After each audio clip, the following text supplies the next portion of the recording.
This man has a variety of boomerangs. Welcome, ladies and gentlemen, and we're going to be doing origins on George Harkness, otherwise known as Captain Boomerang. Now we're going to be focusing on his Suicide Squad origins because of the movie next year. So later on, Harkness became a less than effective member of the Suicide Squad in exchange for being pardoned for his crimes. However, Captain Boomerang's grating personality and blatant racism caused considerable friction among his teammates, and he was considered to be a dangerous, vicious, cowardly, and undependable member of the team. Dysfunctional even by the squad's standards and the equivalent of a class clown, Amanda Waller, the squad's commanding officer, characterized Captain Boomerang as a jerk and a screw-up. This was not an undeserved reputation, as, among other things, Harkness simply watched as his teammate Mind Boggler was shot in the back, even while he could have easily saved her. He also manipulated another team member, Slipknot, into running away from the action just to see if the explosive bracelets the squad members wore really did activate if the wearer attempted to escape. Unfortunately for Slipknot, they did.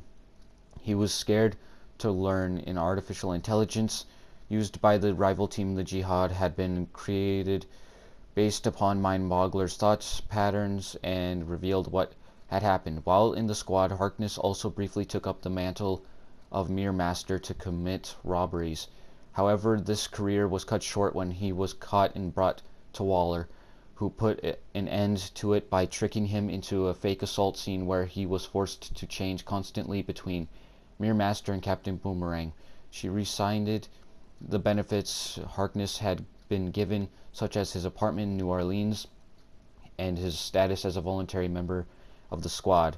Many times Digger would have to be tricked into battle, but when faced with enemies he proved more than competent in upholding his end of the fight. Harkness also would play a few undercover roles for the squad, convincingly managing to be other slimy criminal types. Later, Digger would try a simple series of pranks for amusement, hitting the various members of the squad with pies. For a time, suspicion had been diverted from him because he had used his skills to pie himself, seemingly being hit by the assailant from behind a wall. When the squad confronted Digger as the culprit, he lost his temper and shouted that they could not really punish him since he was already in prison and in the Suicide Squad. He asked Waller, "What are you going to do about it, fat lady?" Waller dropped him from a helicopter onto a deserted island.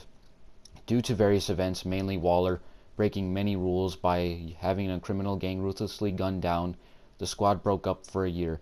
When Waller was approached again because she was needed, she reformed the team and had Digger picked up.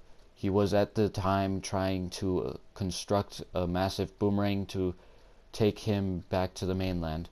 Harkness revealed a deep patriotism for his home country of Australia, though his countrymen do not care at all for him, and a tremendous fear of being laughed at. Teammate Deadshot commented he often wished he had killed Harkness, most notably after his drinking led them to miss a plane and to Deadshot losing his uniform and entering a depressive phase because of it.